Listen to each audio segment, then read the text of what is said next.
Go! Pila gani ka pulihanan ato ang gisgutan kang adlaw? Duha. Sa man kini natay? Yuta. O sa mga hayop ang nagpuyo sa yuta? Iro. Ireng.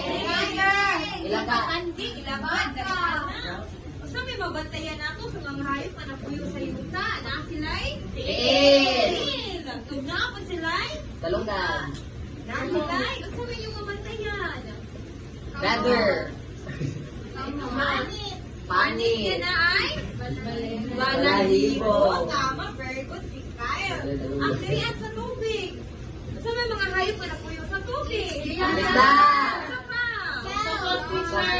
Shell. Yes. Octopus. Ikaw. Isa pa. Huh?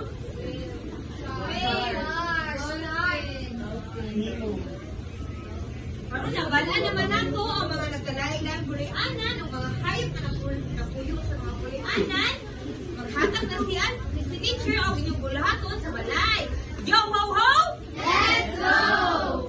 Sa lisa kalimpyo nga papel, ibutang ninyo ang inyong paborito nga hayop. Human, ibutang ninyo ang pangalan sa ubos o asa kini ng puyo. Kung sa inyo ibutang sa limpyo nga papel, paborito nga hayop. Human, kung sa ibutang sa ubos. Sa man ang paborito ng mga hayop, Lerim? Pero, asa man ang puyo kini? Sayuta. Very good. Ipasa nyo kini pagkaugma.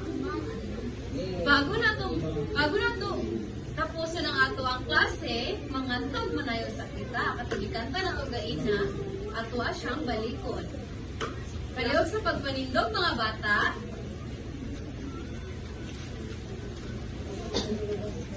Sugdan na nato, usa, duha, tulo.